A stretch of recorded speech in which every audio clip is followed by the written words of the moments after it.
Bismillahirrahmanirrahim. Assalamualaikum warahmatullahi wabarakatuh. Alhamdulillahi rabbil alamin. Alladzi arsala rasulahu bil huda wa dinil haqq liyudhhirahu 'alad dini kulli wa kafa billahi syahida. Asyhadu an la ilaha illallah wa asyhadu anna Muhammadar Rasulullah. Allahumma salli wa sallim wa barik ala Muhammad wa ala alihi wa ashabihi ajma'in. Allahumma innaka afuwwu tuhibbul afwa fa'fu anni. Alhamdulillah, kita bersyukur kepada Allah Subhanahu wa taala. Hari ini, siang ini kita bisa tersambung pada kajian online yang diadakan oleh LDK Robani Unma Banten. Shalawat dan salam senantiasa kita haturkan kepada qudwah hasanah kita Nabi Muhammad Sallallahu Alaihi Wasallam, kepada keluarganya, sahabatnya, dan mudah-mudahan sampai kepada kita selaku umatnya. Jazakumullah khairan kasir kepada panitia yang telah merencanakan, mengagendakan kegiatan kajian online pada siang ini. Semoga semua yang terlibat dalam kegiatan ini mendapatkan pahala yang terbaik dari sisi Allah Subhanahu wa taala. Amin. Kita sama-sama, insyaallah sama-sama sharing mengenai optimalisasi ibadah di bulan Ramadan. Walaupun sedikit telat ya, tapi kita coba mudah-mudahan tidak ada kata terlambat karena Ramadannya masih ada walaupun tinggal di penghujung. Tema kita tentang optimalisasi ibadah di bulan Ramadan. Optimalisasi itu kan sama kayak optimal. Artinya itu kan terbaik, tertinggi, yang paling menguntungkan. Terbaik di sini bisa dari segi kualitas maupun dari segi kuantitas. Nah, ini adalah kata yang pas ketika disandingkan dengan bulan mulia yang penuh dengan pelipat gandaan pahala. Makanya heran kalau ada orang yang merugi ketika dapat melewati Ramadan padahal dia sehat walafiat, padahal dia enggak kemana-mana, ada di rumah, kerjaan juga tidak terlalu banyak, lebih ringan dibandingkan kalau harus ke kampus tiap hari, kalau harus kerja ngajar tiap hari ke sekolah. Karena ketika kita ke kampus ataupun ke sekolah atau ke tempat lain, itu ada waktu yang terbuang di jalan ya istilahnya. Nah, ini enggak, kita semua di rumah. Maka waktu kita adalah waktu yang lebih baik daripada ketika kita harus pergi keluar di bulan Ramadan. Nah, istilah di dalam matematika juga ada istilah tentang nilai optimal. Biasanya kita menggunakan fungsi ya, pakai turunan. Nah, di dalam matematika juga ada yang namanya garis lurus itu ya, garis linier. Bisa digambarkan juga garisnya seperti apa. Nah, untuk pelipat gandaan di bulan Ramadan ini, kalau dalam matematika bukan digambarkan dengan garis linier, tetapi dia digambarkan dengan suatu kurva eksponensial. Jadi melejitnya beda. Nah, yang mau tahu tentang kurva dari fungsi eksponensial ya, tanya aja anak matematika Unma. Bisa mereka itu. Alhamdulillah, kita hari ini berada pada hari ke-21 di bulan Ramadan. Kita sudah melewati 20 hari di bulan Ramadan. Coba dievaluasi. Amalan apa saja yang sudah kita lakukan? Sudah optimal belum? Kalau belum, ayo kita perbaiki. Kapan lagi kita akan memperbaiki? Karena kita belum tentu ada jaminan ketemu lagi dengan Ramadan yang akan datang. Waktu berjalan begitu cepat. Kita sudah berada di penghujung bulan yang mulia. Di penghujung ya. Kita sudah melewati 10 hari pertama di bulan yang penuh rahmat ini. Kita sudah melewati 10 hari kedua di bulan yang penuh ampunan ini. Dan sekarang kita sudah menginjak di 10 hari terakhir di bulan yang dibebaskannya siksa api neraka bagi siapa saja yang beriman dan mengerjakan amal soleh.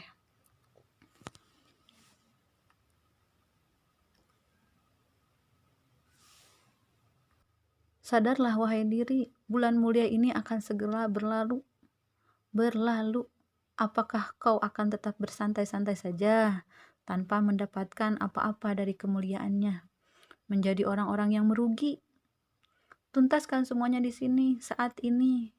Karena kita tidak tahu apa yang akan terjadi pada diri kita sore nanti, malam nanti, esok nanti. Ayo kita berjuang, raih Lailatul Qadar dengan berjihad bersungguh-sungguh untuk mengisi Ramadan saat ini. Sudah berapa kali khatam? Sudah berapa banyak rokaat sunnah yang kita kerjakan? Sudah berapa banyak infak yang sudah kita lakukan? Itu adalah pertanyaan yang harus kita sampaikan kepada diri kita sendiri, bukan kepada orang lain. Allah berfirman dalam surat Al-Baqarah, surat kedua ayat 183. Bismillahirrahmanirrahim. Ya ayyuhalladzina amanu kutiba alaikumusiyam kama kutiba alal ladzina min qablikum la'allakum tattaqun. Wahai orang-orang yang beriman, diwajibkan atas kamu berpuasa sebagaimana diwajibkan atas orang-orang sebelum kamu agar kamu bertakwa. Takwa ini menunjukkan terbiasa beraktivitas dengan amal soleh, terus-menerus meningkatkan imannya. Untuk menjadi orang yang bertakwa bukan hanya di awal bulan Ramadan, akan tetapi sampai ajal menjemput kita. Ya, saat ini adalah saat yang Allah berikan kepada kita untuk fokus mengisi Ramadan dengan amalan terbaik, optimal, terbaik dari kualitas, terbaik dari kuantitasnya. Kita dihisab untuk yang sekarang, bukan yang akan datang. Maka fokuslah untuk waktu yang Allah berikan saat ini. Jangan habiskan waktu untuk sesuatu yang belum tentu kita masih ada usia. Di sisa Ramadan ini, setidaknya ada 3 amalan yang harus kita lakukan, yaitu perbaiki hubungan kita dengan Allah. Banyak beristighfar, banyak berzikir, al-ma'surat pagi, petang, jangan ditinggal. Rajin sholat, rajin berinteraksi dengan Al-Quran, rajin berinfak. Mengenai sholat, dari Abu Hurairah radhiyallahu an bahwa Rasulullah shallallahu alaihi wasallam bersabda, sholat 5 waktu dari Jumat ke Jumat, dari Ramadan ke Ramadan merupakan penghapus dosa di antara mereka jika ia menjauhi dosa-dosa besar. Hadis riwayat Muslim nomor 233. Mari kita jaga sholat wajib kita. Jaga sholat wajib kita. Yang terbiasa menunda sholat, walaupun cuma 10 menit, 5 menit, tinggalkan. Kita ganti dengan sholat on time. Tidak ada lagi alasan. Stay at home ini kita gunakan dengan maksimal untuk memperbaiki sholat wajib kita. Otomatis dari sebelum sholatnya juga ya, wudunya dibetulin. Yang mau urusan dunianya diurus oleh Allah, maka perbaikilah sholatnya. Ini udah jaminan ya. Orang yang banyak galaunya, kemungkinan besar dia sholatnya belum betul. Harus dievaluasi mandiri ya. Kita harus ngecek, bertanya kepada diri kita, apakah sholat kita ini sudah betul apa belum gitu. Di bulan yang mulia ini Allah lipat gandakan pahala, termasuk pahala sholat. Sholat wajib dilipat gandakan, maaf ya ada suara motor. Sholat wajib dilipat gandakan hingga berpuluh-puluh kali lipat. Sholat sunnah dicatat sebagai pahala sholat wajib. Dan di antara orang-orang yang merugi di bulan Ramadan ini, di antaranya adalah orang yang melewati malam di bulan Ramadan tanpa mengerjakan 2 rakaat sholat qiyamul lailnya. Orang yang merugi juga ketika dia lewat di pagi hari di bulan Ramadan tanpa melakukan minimal 2 rakaat sholat duhanya. Orang yang melewati sholat wajib tanpa mengiringinya dengan sholat sunnah rawatibnya. Sahabat LDK yang dirahmati Allah, Ramadan memiliki beberapa nama. Setidaknya ada yang mengatakan Ramadan memiliki 19 nama. Di antaranya adalah Syahrul Siyam, bulannya berpuasa. Syahrul Mubarak, bulannya keberkahan. Syahrul Quran, bulan diturunkannya Al-Quran. Jadi ini adalah bulan di mana Al-Quran pertama kali diturunkan. Perbanyak interaksi kita dengan Al-Quran, baik dengan tilawah, membaca tafsir atau mentadaburinya, atau menghafalkannya di dalam dada kita. Harusnya kita sudah mempunyai target. Satu bulan Ramadan ini kita mau khatam berapa kali. Harus ada targetan. Yang belum ada targetnya, silahkan dibuat. Ketika kita membaca surat An-Nas setelah satu kali khatam, maka akan ada 70.000 malaikat yang menemani orang yang khatam Al-Quran tersebut. Coba bayangkan kalau kita khatamnya di sore hari, maka malaikat itu menemani kita sampai pagi hari. Kalau kita pagi harinya khatam, maka ditemani oleh malaikat hingga sore hari. Nah, ketika dia sudah khatam, maka perbanyaklah doa, meminta kepada Allah. Karena ada malaikat yang menemaninya, insya Allah doanya akan mustajab.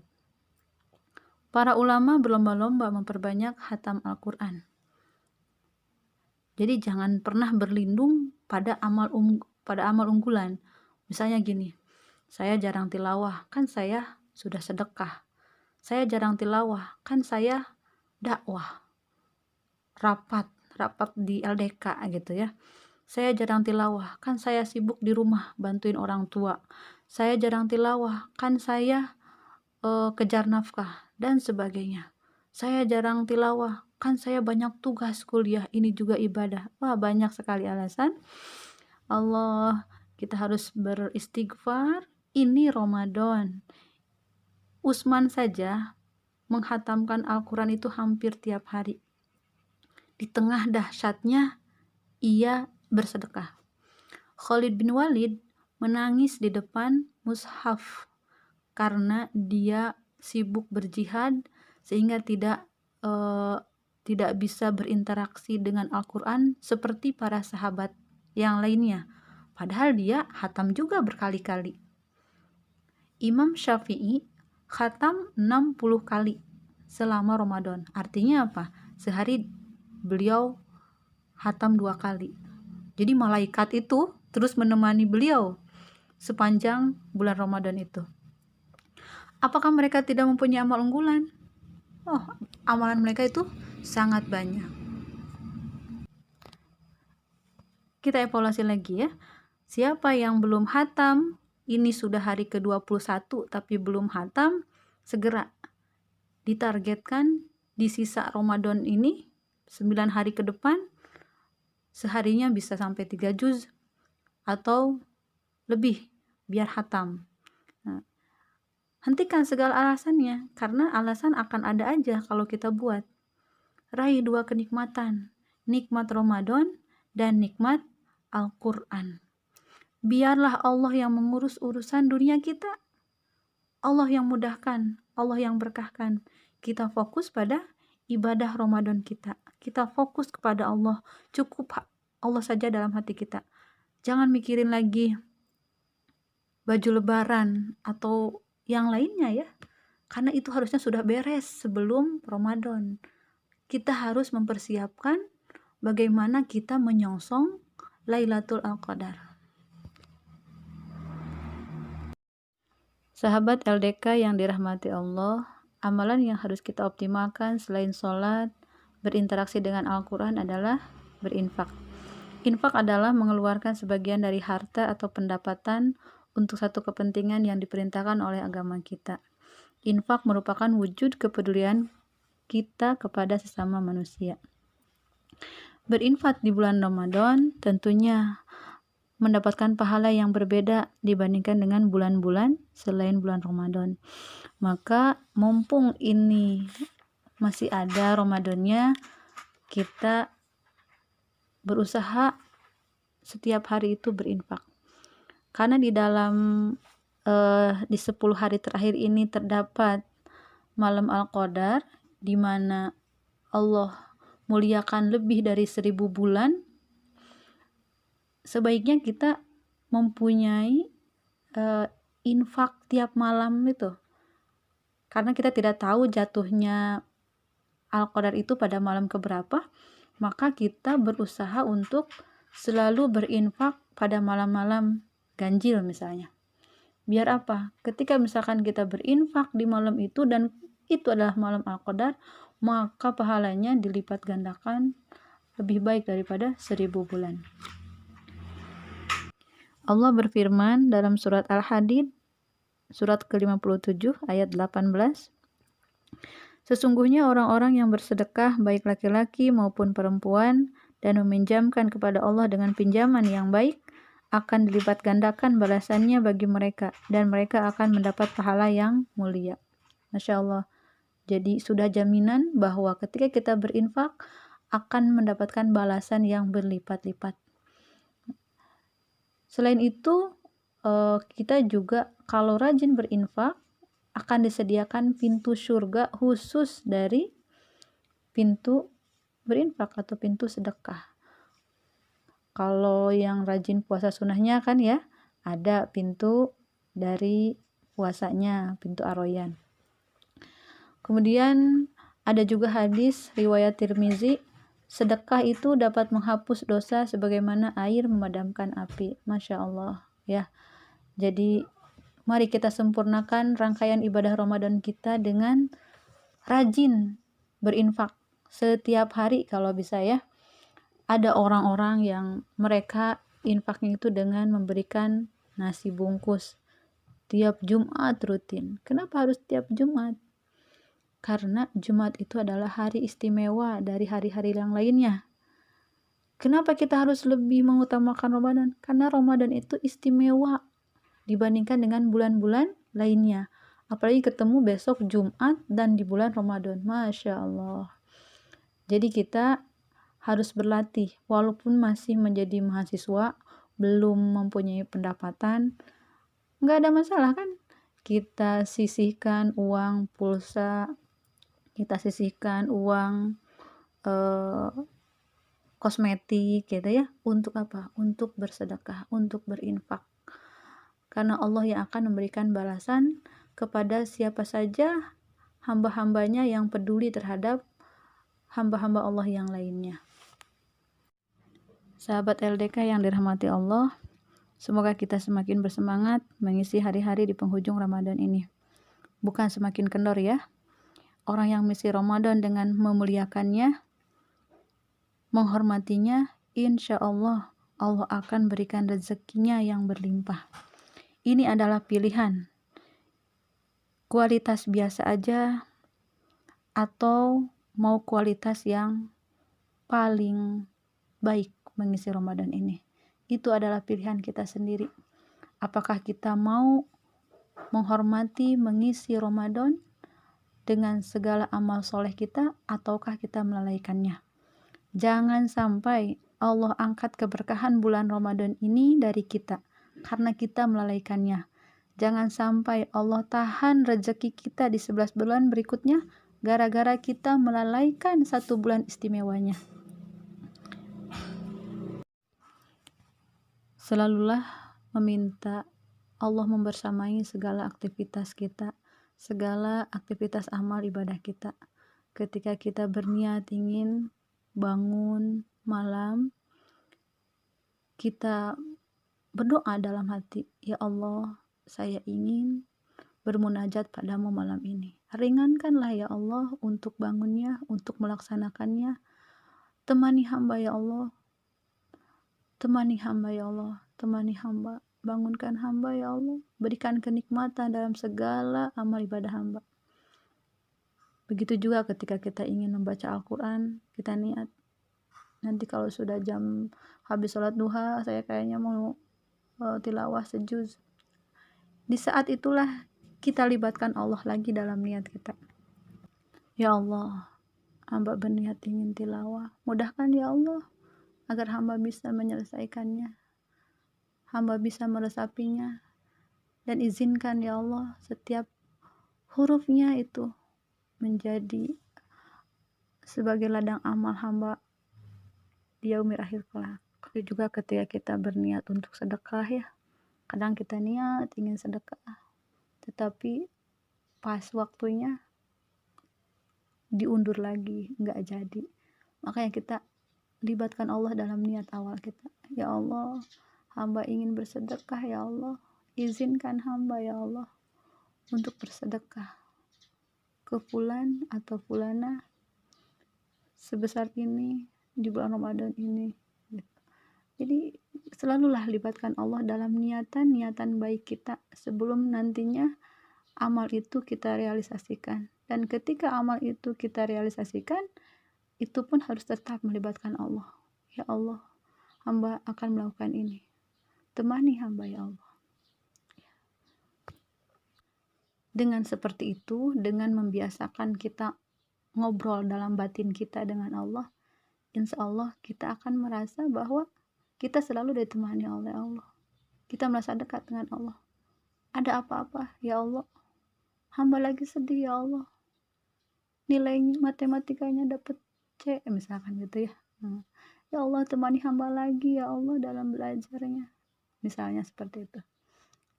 Mungkin itu ya, kita juga selalu berdoa minta ditemani Allah agar nanti pas Lailatul Qadar Allah tidak melalaikan kita sehingga kita tidak mendapatkannya. Tapi Allah, ya Allah, jangan sampai hamba melewatinya dengan sia-sia malam spesialmu. Ya mungkin itu aja yang bisa saya sampaikan. Yang benar datangnya dari Allah, yang salah dari saya pribadi sebagai manusia yang dhaif. Saya beristighfar kepada Allah. Hadanallah wa iyyakum ila siratal mustaqim. Assalamualaikum warahmatullahi wabarakatuh.